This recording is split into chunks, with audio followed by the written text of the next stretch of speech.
r/NoSleep. Posted by u/JJX. Don't go exploring abandoned hospitals. I haven't had a good night of sleep in 5 years. I can't even forgive myself sometimes for what I did. My name is Danny, and I have a terrifying experience to get off my chest. I always wanted to fit in with my friend group, but no matter what I do, I was always the odd one out. But one thing I had in common with everyone was I am a horror fanatic. That's what got me into the group, at least. See, if I wasn't a big horror fan, I wouldn't be in the group. I didn't have any siblings growing up. I was mainly alone during my childhood while my mother worked long-hour shifts. My love for horror came at a very young age for me. When I was scavenging my mother's closet for something to play with, I stumbled across an old dust-covered box. It was full to the brim of old horror movies. I was hooked, seeing all the gore and killing the horror movies portrayed. It made me feel better about my lack of human communication and social status. My friend group consisted of 4, Zara, Hayden, Tammy, and myself. I was the black sheep of the friend group, mainly because I rarely talked to any of them. One day, we sat in the far side of the cafeteria near the corner. Sharing cringe horror was our specialty, especially Tammy. Tammy was the bold one out of our small friend circle. She always wanted to paranormal games like Bloody Mary, the elevator game, and so on and so on. Hayden was the typical prankster and all-around jerk. One time he pranked a kid by inviting her to a fake birthday party. When she eventually found out the party invitation was fake, she tried to stab him, but that's another story for another time. There isn't too much to say about Zara. She barely talks to anyone. She lets her long shaggy brown hair cover her face and ghostly pale skin. She's a genuinely okay person. Rumors floated around the school of an abandoned mentality hospital recently caught fire last night. I wasn't too keen on exploring places, especially abandoned hospitals, but I couldn't say I was scared. Tammy would never let me live it down. Tammy was the first one to address the rumors. She slammed her fist against the table, looking up at us with a big grin on her face. As she pushed her glasses up on her freckled full face, she spoke in an interested tone. "Guys, have you heard the rumors?" Hayden sat his Spritekin down and wiped his mouth with his wrist. "What rumors, damn?" he asked, raising a brow to her question. Her grin grew bigger and reached in her pocket for her phone. She shoved her phone into Hayden's face and he grabbed her phone to read what was on the screen. I leaned over some to catch a glimpse of what he was reading. His big brawny shoulders nearly blocked the view of the phone. He handed Tammy her phone back and rubbed his face. She looked at us with an excited look and shook in her seat, while trying not to fall out the chair. "After school, we're going to that abandoned hospital," she said with authority as she looked at our reactions. I gave her a weirded out look and started shaking my head no. Wait, let me get this straight. You want us to go to an abandoned hospital for what exactly?" I asked while I turned my body to face hers. "For my YouTube channel, duh. What's with all the questions, Dan? Are you in or out?" she asked with a grin on her face. Hayden and Zara turned to face me and waited for my response. I slowly turned my head back towards Tammy and slowly nodded my head. "Yes, do you know how many views we're going to get from this video?" she yelled at me while shaking my body around. She leapt up from her chair and grabbed her things. She left a list of everything we would need. I left everything to Zara and Hayden as I left the cafeteria. I walked out the school building and walked over toward the bike rack. I unhooked my bike and started biking back home. As I pedaled home, the abandoned hospital couldn't leave my mind. All I could think about all the germs and diseases in that disgusting place. Looking back at it now, I should have backed out and pretended to be sick. But knowing Hayden and Tammy, they wouldn't let me live it down. As I got to my drive-thru, I got off my bike and walked up to the side of my house and parked my bike on the side of the house. I walked up to my front door and flipped over the welcome mat and grabbed the small bronzed-colored key. As I opened the door, the cold air blasted my face and I walked in. I set my bag on the ground and walked to the refrigerator. A pink sticky note was left on the refrigerator door. "Working late again. Won't be back until 2:30. Love, Mom." I sighed in relief as I was alone home. I walked over toward my computer and signed it and went straight to Google. I searched up the abandoned hospital and read the articles about it. At least over 30 people died there. Horrible experiments were ran on the patients, no proper health care, harsh living conditions, abuse, the list goes on. When the public got wind of what the hospital, they wanted everyone involved dead. The owner, William D. Harris, was put in trial. He bought out the judge and he was hit with a slap on the wrist. Soon after trial, William was found with his body torn to shreds in his own hospital. Ever since the day of his death, the hospital was abandoned and out of use. I turned the computer off and checked my phone. 6:35. My phone screen read back to me. Shit, I better start heading my way over there, I said to myself. While digging through the kitchen drawer, I grabbed the flashlight. Before leaving, I walked toward the cabinet and grabbed a pack of fruit snacks before heading out. As I stepped out the house and shutting the door behind me, I grabbed my bike and pedaled toward the back roads. While pedaling toward the location of the abandoned hospital, I checked around me, nothing but big tall trees and forest. As the sky grew dark, the air became thick and dense. The air was heavy. Like bricks were placed onto my chest.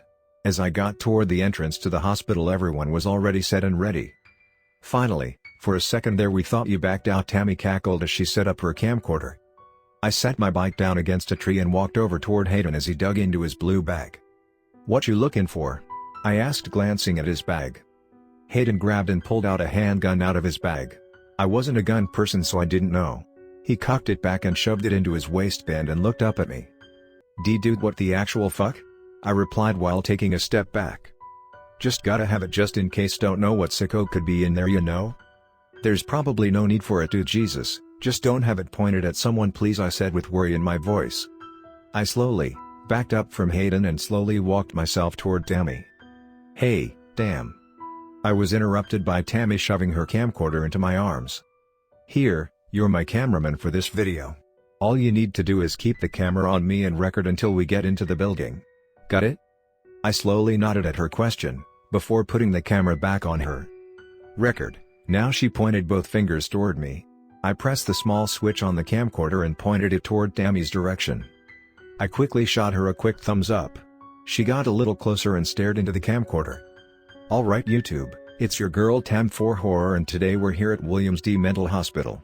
And we are going to play a game of hide and seek." I slowly turned the camcorder toward the decrepit building. The building looked like it went through hell and back. The once scarlet red hospital once was a place for redemption for the unstable turned hellhole. The building was old and rundown.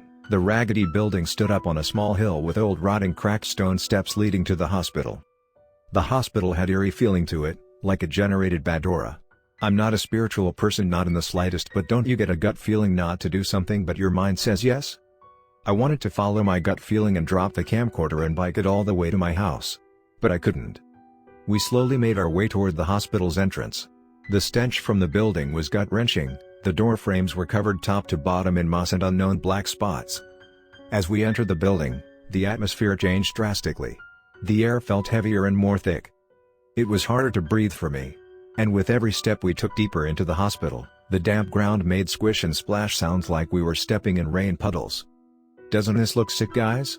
she yelled out into the spiral steps going up. I turned the camera on the old raggedy steps and used my free hand to shine my flashlight on the rust-covered stairs. "Whoa, this is trippy for it to be an old building. It's still standing when it's rotting from the inside out," I said, facing toward Hayden and Zara. "Alrighty, guys, it's time to play hide and seek. Who's going to go first?" she asked around, looking at everyone in the small circle. Zara slowly raised her hand to volunteer. I'll go," she muttered softly. Tammy jumped up with excitement and snatched the camera out of my hands and shoved it into Zara's chest. "Count to 50. And if you find us, we have to help you look for the others," Tammy explained to Zara before running down the hall into slight darkness.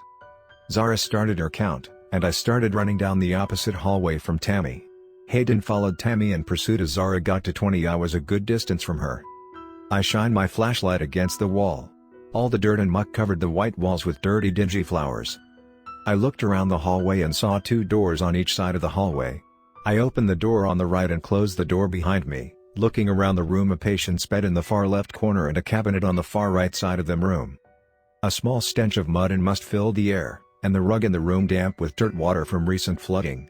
As minutes in the somewhat decent-sized room, I heard a light sound of metal dragging against the wall down the hall from the room I was in. I slowly got to my knees to crawl over towards the door to cause less noise. Putting my right eye against the small keyhole, I looked around the best I could. The dragging of metal stopped mere inches away from me. I quickly turned my flashlight off and was consumed by complete darkness. A scraping noise came from the other side of the door, then slowly to the door handle. As the door handle twisted and turned, I quickly ran over toward the bed and slid under it. The door pushed open. 2 big pairs of gray-looking feet walked into the room. It sniffed the dim, dirty air before saying in a deep demonic tone, "I smell you, little one." I just want a bite. I covered my mouth to stop my harsh breathing. The figure slowly turned around and stepped into the hallway, walking down towards where Zara counted. I wanted to leave and run far away from here and go to the comfort of my home. But I couldn't leave them here with that thing roaming around. Coming from under the bed, I slowly crept toward the door and pulled it open slightly. Slowing walking down the hall, turning my head behind me to watch if the creature tried to sneak up on me. I bumped into something hard and stiff. Raising my head up, I saw Hayden turning around and gave me a confused look. "Dude, watch where you're going," he said, brushing his clothes off. I quickly shot up toward my feet and grabbed his arm and tried to pull him toward the stairs. He pushed me back and grabbed my jacket collar. "Man, what the actual fuck is wrong with you?" he said, tightening his grip. "We need to leave this fucking place. I just saw something." I stumbled and stuttered over my words. As I said those words, me and Hayden heard screaming down the hall and multiple footsteps. Tammy and Zara raced down the hallway toward us. Hayden loosened his grip on me and put me down and turned near Tammy and Zara. "What the fuck is wrong with you guys?" Hayden said, annoyed, and turning his back toward the hall Tammy and Zara came from.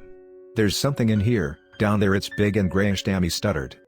Hayden grew more annoyed and walked down the hallway. Tammy claimed to see the creature. He looked down the hall and turned around to us and threw his hands up. "You all are just paranoid, they're naughty." Hayden stopped his sentence before pulling the handgun out his waistband and fired 4 shots. A large sickle plunged into Hayden's chest and cut upwards. His blood splattered over the dirt and moss on the walls and dropped to his knees. A tall, crooked-shaped, long twisted arms, the big smile the man had, or whatever you call it, was big and its sharp teeth pierced its skin. A sickle in one hand and Hayden's decapitated head in the other. The figure twisted itself and opened his jaw, 10 times as wide as any human could, and devoured Hayden's head. The figure set its big round red eyes on us. It licked its weapon covered with Hayden's blood off and walked toward us. "1 bunny down, 3 to go," it said in that same demonic voice. We all ran toward the old rusty steps. In a rush we all tumbled over each other and fell down the steps. Once we all hit the dirty damp floor, I slowly got up and stood up while helping Tammy up. Zara clenched her right ankle. "Tammy, help me with Zara. Hurry." I lashed at her, picking her up and throwing her left arm around my neck, Tammy doing the same with her right arm. We quickly made our way through the halls of the hospital in search of the way we came in. The scraping of metal caught our attention as the figure slowly made its way toward us. The smile growing larger on its face, it quickly picked at its pace. We started running with Zara on our shoulders. Tammy somehow tripped and brought Zara down with her. Zara screaming in pain. Tammy quickly got up and tried pulling her up, but I quickly pulled her back as the figure tried to slash at her. Zara tries crawling away before the figure placed its foot on her back and stabbed her to shreds with its sickle. It took a bite out of her cheek and mauled what was left of her face. "2 bunnies down, 2 to go," it said while stepping on Zara's body. Me and Tammy booked it down the hallway. As we ran, the creature screamed, and it screamed loud. Turning the right corner, the front door was in view. As me and Tammy ran toward the door, footsteps came running toward us. With taking a quick glance behind us, 2 extra of those creatures joined up with the original one and chased us, slowly gaining on us. As they gained on us, I slowly started to slow down as I tried to keep up with Tammy. I reached my hands out and grabbed her shoulders and threw her to the ground. She fell into the wall and the footsteps stopped and screaming came from behind me. I turned around for the last time and saw Tammy reaching her arm out for me as the bit and slashed her. I bursted through the door and slammed it behind me. I nearly tripped down the decrepit steps as I rushed toward my bike. I yanked my bike from the tree and started pedaling as fast as I possibly could. I looked over my shoulder and saw the original creature that killed Hayden and Zara. With its free hand, it held up 3 fingers and smiled so hard its face was deforming. I pedaled to my house without stopping for air. I got home and couldn't sleep at all that night or for the next week. I still couldn't process what happened that night. An investigation was launched but they never found the bodies. It's been 5 years since that night. I even left my hometown, but it hasn't left my mind at all. The way Tammy looked at me while being mauled to death by whatever those things were. Sometimes, I see her in my dreams tormenting me, asking why I did it. I could never give her a straight answer.